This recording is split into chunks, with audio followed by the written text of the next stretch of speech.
Hi friends, আজি আমি আলোচনা কৰিব ওলাইছো স্পেশাল ইউটিউব চেনেল জিকে ব্ৰিডিংৰ মাজলৈ। তো আজি আমি আলোচনা কৰিম 5 নম্বৰ কোৱেশ্চনৰ পৰা। ইয়াৰ লাষ্ট ক্লাছত আমি আলোচনা কৰিছিলো 6 নম্বৰ কোৱেশ্চনটো ৰমানৰ বয়স উলিয়াইছিলে 7 বছৰ ওলাইছিলে। তো এতিয়া 5 নম্বৰ কোৱেশ্চনটোত আমি ধৰি ললো যে খেৱালীৰ গণিত নম্বৰ x ইংৰাজীৰ 30 - x। যেহেতু প্ৰশ্নটোত কৈছে যে এটা শ্ৰেণী পৰীক্ষাত খেৱালীৰ গণিত নম্বৰ আৰু ইংৰাজীৰ নম্বৰ দুটাৰ যোগফল 30। তো আমি নাজানো তাই যদি গণিতত আৰু 2 নম্বৰ বেছি, এতিয়া গণিতত 2 নম্বৰ বেছি পালে কিমান হলহেতেন x + 2 প্লাস হৈ গলহেতেন। According to question that implies x + 2 আৰু ইংৰাজীত 3 নম্বৰ কম পালেহেতেন। ইংৰাজীত পাইছে 30 - x, তো 30 - x - 3 তো 27 - x। গতিকে এই নম্বৰ দুটাৰ পূৰণফল, এই পূৰণফলটো কিমান হ'ব 210 বুলি আছে কুৱেশ্যনটোত। তাৰ বিষয় দুটাত পোৱা নম্বৰবোৰ আমি এনেকৈ উলিয়াম। তো 27x - x² + 54 - 2x = 210। Next -x² + 25x -210 টো এফালে আনোতে -210 হ'ল, সেফালে প্লাস আছিলে আৰু +54 আগৰ পৰা আছে = 0। দ্যাট ইমপ্লাইজ আমি কি কৰিম -x² আছে নহয়, -2 কেনসেল কৰি x² কৰিলো, +25x -25x হ'ল। এটা কৰিলে নহব, গোটাকিটাতে আমি কেনসেল কৰিব লাগিব। তো এটো হ'ব মাইনাস কিবা, তো মাইনাস ঠাইত আমি কি লিখিম প্লাস লিখিম। এতিয়া 210 পৰা যদি 54 যায় দেন 6 ইয়াত থাকিলে 20 20 5 15 156 6 4 10 5 6 6 5 11 1 2। তো এটো হলে এটো মাইনাস হয় কিন্তু ইয়াত প্লাস হৈ গল 0। তো এতিয়া 156 এই যেটো মান পালো আমি দ্বিঘাত সূত্ৰটো ডাইৰেক্ট এপ্লাই কৰি দিও। দ্বিঘাত সূত্ৰটো আমি পাইছিলো যে x = কি -v ± √(b²) b² - 4ac divided by twice। তো -v ৰ মান কিমান হ'ব ইয়াত -25 means minus plus 25 হ'ল, plus minus b² - 25 whole square 625 হ'ল, -4ac a means 1 c means 156 তো 4 * 156 divided by twice a means 1 2.1 2 into 1 not 2.1 তো 25 plus minus 625 4 6 24 4 2 4 5 20 2 22 2 থাকিলে 4 × 4 2 6 2 × 2 তো 624 হ'ল। 25 প্লাস মাইনাস 625 ৰ পৰা 624 1 ৰুট ওভাৰ ললে 1 হ'ব 2। এটাকে x আমি পালো, এটাকে x = কিমান হ'ব 25 + 1/2 means 26/2 means 13 and another কি হ'ব or x = 25 - 1 24 divided by 2 means 12। তো এতিয়া দুটা आंसर ওলালে 13 আৰু 12। দুটা आंसर ওলালে কি 13 আৰু 12। যদি 13 ওলাই, যদি আমি x = 13 বুলি ধৰিলো তেন গণিতত ম্যাথছত হ'ব 13 নম্বৰ আৰু ইংৰাজীত হ'ব 30 - x আছিলে 27 - x আছিলে। ইংৰাজীত হ'ব কোৱেশ্চনটো দেখা গৈছে কিন্তু বাট 30 - 13 means কিমান হ'ব 17। আকৌ যদি x = 12 হয় দেন 30 - 12 কিমান হ'ব = 18। তো এনেকৈ আমি উলিয়ালো। নেক্সট আমি আগবাঢ়িম 4.3 ৰ 6 নম্বৰ কুৱেশ্যনটোলৈকে। 6 নম্বৰ কুৱেশ্যনটো মই ভালকৈ দেখাই দিছোঁ। 6 নম্বৰ কুৱেশ্যনটোত আছে কি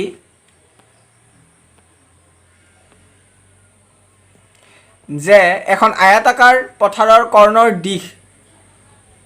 ইয়াৰ চুটি বাহুটোতকৈ 60 মিটাৰ বেছি।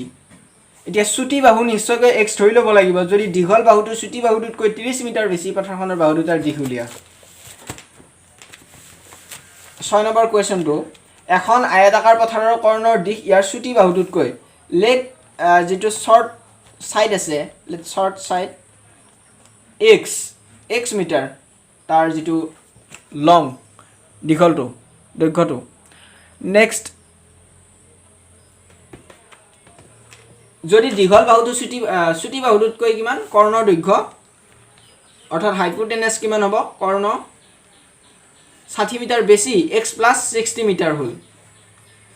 যদি দীঘল বাহুটো চুটি বাহুটোতকৈ 30 মিটাৰ বেছি আকৌ লং যেটো সাইড আছে লং যেটো মানে বাহু আছে এই বাহুটো কি চুটি বাহুটোতকৈ x প্লাছ 30 মিটাৰ 30 মিটাৰ বেছি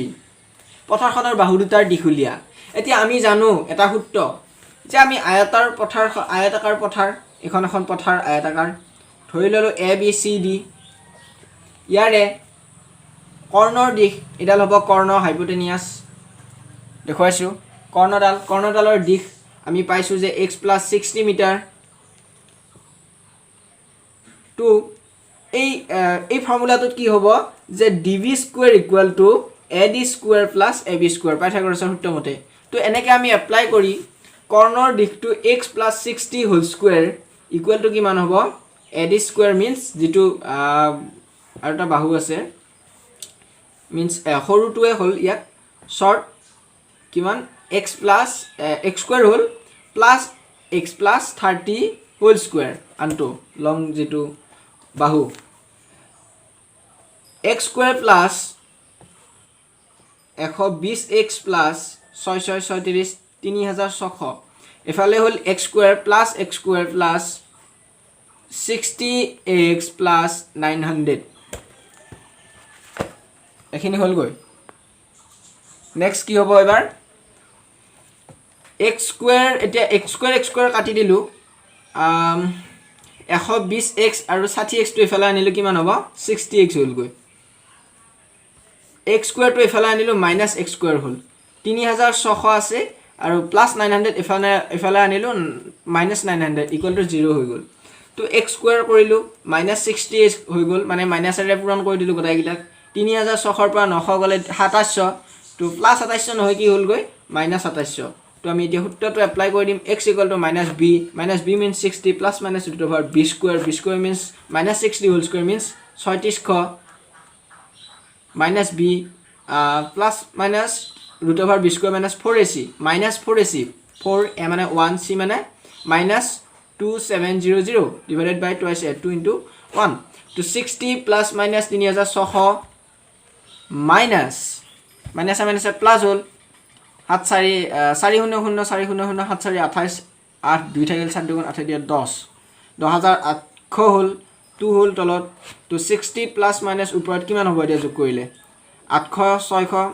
0 দুটা হল এফালে 28 14 4 1 3 1 4 144 এটো হল তো x equal to 60 plus minus এটো কিমান হ'ব 144 ৰ ৰুট ওভাৰ ললে 12 হয় এটো 144 ৰ ৰুট ওভাৰ ললে 12 হয় তো 12 লিখিলো আৰু দুটা শূন্য তো 120 হল 120 হৈ গল তলত আছিল কি 2 তো x ইকুৱেল টু কিমান হল 60 প্লাস 120 কৰিলে 180 ডিভাইডেড বাই 2 और x इक्वल टू 60 minus 120 কৰিলে কিমান minus 60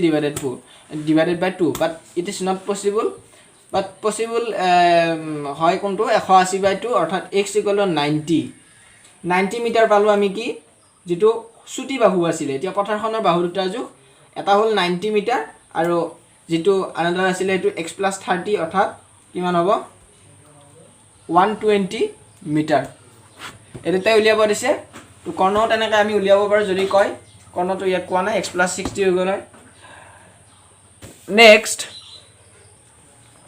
যেটো 7 নম্বৰ কোৱেশ্চন আছে মই কোৱেশ্চনটো আগতে দেখাই লৈছো কোৱেশ্চনটো মই দেখাই লৈছো যে কি দুটা সংখ্যাৰ বৰ্গৰ পাৰ্থক্য 180 এটো খুব ইম্পৰ্টেন্ট এটা সাম এটা হয় অংক এটা হয় সৰু সংখ্যাটোৰ বৰ্গৰ ডাঙৰ সংখ্যাটোৰ 8 গুণ সংখ্যা দুটা উলিয়া দুটা সংখ্যাৰ বৰ্গৰ পাৰ্থক্য 180 যে বৰ্গৰ যেটো স্কয়াৰৰ যেটো ডিফাৰেন্স এটো হৈছে 180 তো সৰু সংখ্যাটোৰ বৰ্গ যদি ডাঙৰ সংখ্যাটোৰ 8 গুণ হয় দেন সংখ্যা দুটা উলিয়াব দিছে আমি তো সংখ্যা দুটা নাজানো তো এটা লেট যেটো ডাঙৰ সংখ্যা যেটো লাৰ্জ যেটো নাম্বাৰ হেতু ধৰি ললো x এতিয়া সৰু সংখ্যা স্কয়াৰ কৰিলে কাৰ 8 গুণ হ'ব ডাঙৰ সংখ্যাৰ 8 গুণ হ'ব এই ধলিনটো কি মানে ডাঙৰ সংখ্যাটোৰ 8 গুণ হ'ব মিন্স কিমান পালো এটা ডাঙৰ সংখ্যা x ধৰি লৈছিলো লাৰ্জ নাম্বাৰটো টু 8 ইনটু x এটাকে এতিয়া স্মল সংখ্যাটো স্মল যেটো নাম্বাৰ এটো ওলাই গল কিমান হল গৈ 8x তাৰ ওপৰত ৰুট ওভাৰডাল বহি যাব এতিয়া অ্যাকৰ্ডিং টু কোৱেশ্চন প্ৰশ্ন মতে কি কৈছিলে যে x স্কয়াৰ অৰ্থাৎ দুটা সংখ্যাৰ বৰ্গৰ পাৰ্থক্য অৰ্থাৎ ডাঙৰটোৰ পৰা সৰুটো মাইনাস কৰিম এতিয়া x square root over 8x whole square equal to কিমান হয় ডিফাৰেন্সটো 180 হয় নাও x স্কয়াৰ মাইনাস কিমান হল গৈ এটো স্কয়াৰ কৰি দিয়াৰ লগে ৰুট উঠি গল 8x হল আৰু প্লাস 180 ইফালে আহিলে কি minus 180 equal to 0 180 equal to 0 next ইয়াত যেটো আমি এতিয়া সূত্ৰটো এপ্লাই কৰি দিও x ইকুৱেল টু কিমান minus b 8 plus minus root over b square means 8 গুণ 64 minus b plus minus root over b square minus 4ac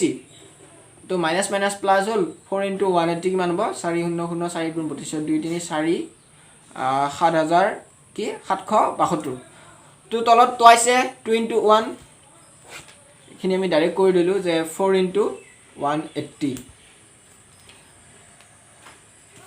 এতিয়া 8 প্লাস মাইনাস